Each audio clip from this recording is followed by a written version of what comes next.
Hey everyone, happy Sunday. So today I'm going to be talking about the third area of the series that I've been running on the elements that are important for nutrition for you to consider. So I hope you've managed to watch the other two videos, one on dairy and the last one was on gluten. But today I'm going to be talking to you about sugar.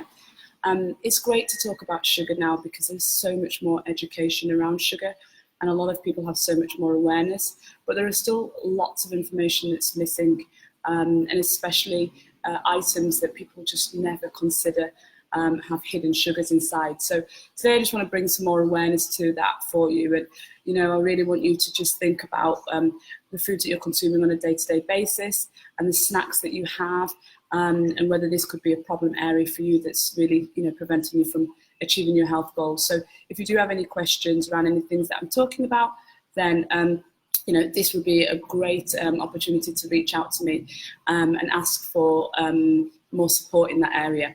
So let's talk about sugar as a substance and why it has so many arguments against it. So when I'm talking about sugar, I'm talking about refined sugar. So if we take the sugar plant itself, it's a plant from nature, so it's not a processed food item, but the sugar that we mostly are consuming, and I'm talking about not just the white pure sugar, but I'm also talking about the brown varieties that are still highly processed.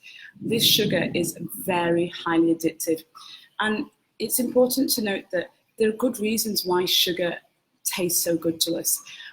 Because, if we look back at our history and our roots and our genetic profiles as human beings, the taste of sugar was such a pleasant experience because that naturally came from fruits.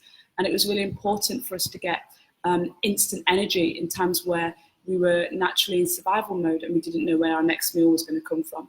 So it was always important for the human beings to enjoy the taste of sugar. But nowadays, the sugar that we're eating is not coming from fruit. And it's not just the sugar cane in its natural form. It's the sugar cane that's been highly processed. So the item that we're consuming no longer conserves any of the natural fibers of the plant. And therefore, when we consume this sugar, we have spikes in our blood sugar, which basically leads to various ailments, including diabetes, as our body is no longer able to process slowly the amount of sugar that it's being received without those fibers in the plant slowing it down. So we know that the sugar that we're eating nowadays is being put into high amounts of the foods and the drinks that we consume. It's actually estimated by one piece of research that 33% of the sugar that's consumed is just from soft drinks. And that was clearly one of the starts of people being addicted to sugar. And from a perspective of why it's entering all of our foods and drinks, if you consider that if sugar is addictive, and they say 10 times more addictive than cocaine, so that is a huge recreational drug that a lot of us are consuming. But if sugar is so addictive, then we can understand why food manufacturers may be putting this inside of our foods and our drinks so that we continue to buy and are addicted to those foods by taste that obviously have high amounts of sugar in.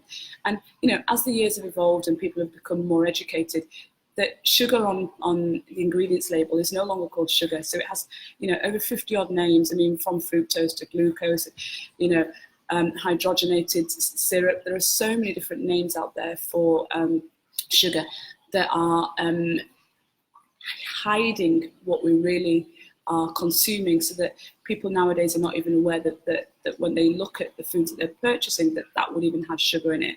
We can call something low fat and then it can be saturated with sugar, and you assume because it's labelled low fat that it hasn't got sugar inside it. So when we consume sugar, what's actually happening is now we're becoming addicted to the foods, and we're creating a habit in our body where our body is starting to have cravings for foods that are not good for us. So you'll notice that the foods that are the most processed are the ones that also have a lot of sugar inside it, because sugar also allows the food to taste so good. And so what happens is then we as people on our health journey are trying desperately to use willpower and to control the foods that we eat to try and stay healthy. But we're fighting against something that is much stronger than willpower. If something is 10 times more addictive than cocaine, imagine trying to deal with willpower as a way of trying to stop yourself from eating those foods.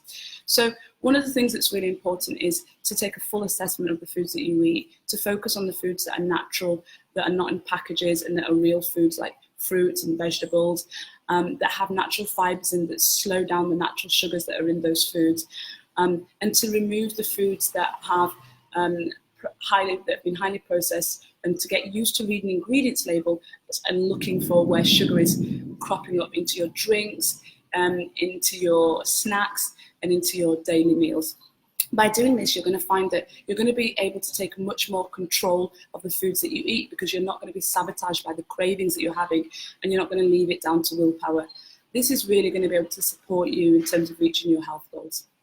So I hope that's just giving you some food for thought in terms of really one of the main areas that could be really sabotaging your health goals, as well as the 2 other videos that I've done on dairy and gluten. I'd love to hear your comments on this subject, and if this is an area that you're struggling with, I'd love to support you more in this area. Also, feel free to share this video with somebody that you think that may be really struggling with this element that is creeping into most of our diets. Now, you also know that the best place to find me is just by hopping over to my website, which is now rebranded to 𝐓𝐫𝐿IKA.co, and there you can sign up for my newsletter, and you can also therefore get much more support from me in terms of achieving your health goals. Okay, but I'd love to hear from you on this subject. Speak to you soon.